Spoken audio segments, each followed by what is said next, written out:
Ako ay para sa bata. I am a public servant. Andito po ako ngayon to help them, to make them functional so that pag kayang-kaya na nila, andun po sila. Which is dapat nandun po talaga sila.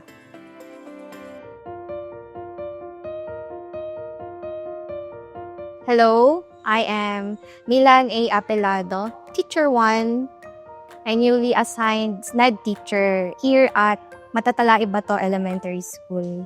Ever since po nagka-land ako sa job here in public school, nade-designate po ako sa iba't ibang grade level. So, I was designated grade 4, grade 5, until naging kindergarten teacher ako.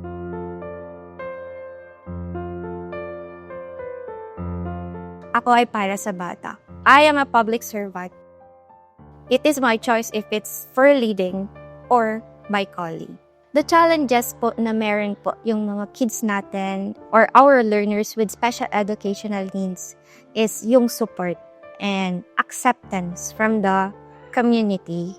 And aside from the community is sa school na mag-embrace po sa kanila.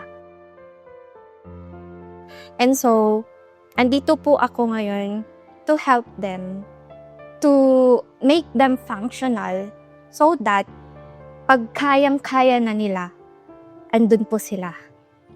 Which is dapat nandun po talaga sila. Sa atin po, by law, as they reach 5 years old, dapat po nandun po sila sa isang regular class.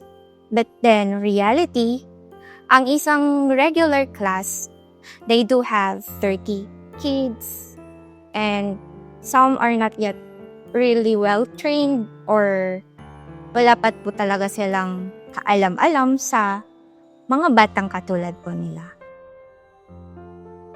Pini-prepare po natin ang mga kids namin through functional academics po nila. Titingnan po namin kung ano po yung program na dapat sa kanila.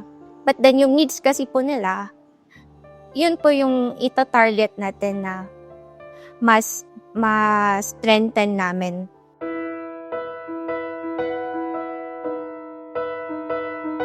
Aside that its limit, it is challenging. Yung mga materials ko po, minsan kulang.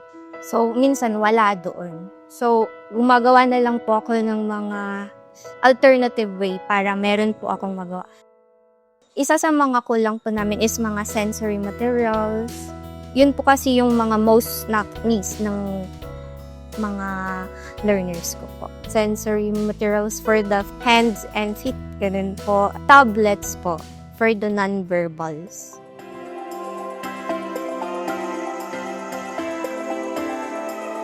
It is important na kung ano ba yung sa milestone ng isang bata. Kung nakikitaan nyo na po sila doon, pwede po kayong pumunta sa mga iba't ibang groups or mag-search po kayo. And if ever meron po kayong nagmamatch po yung sa sinesearch ninyo, huwag po kayong matakot. It is important na ma-address nyo as early as possible rather than late.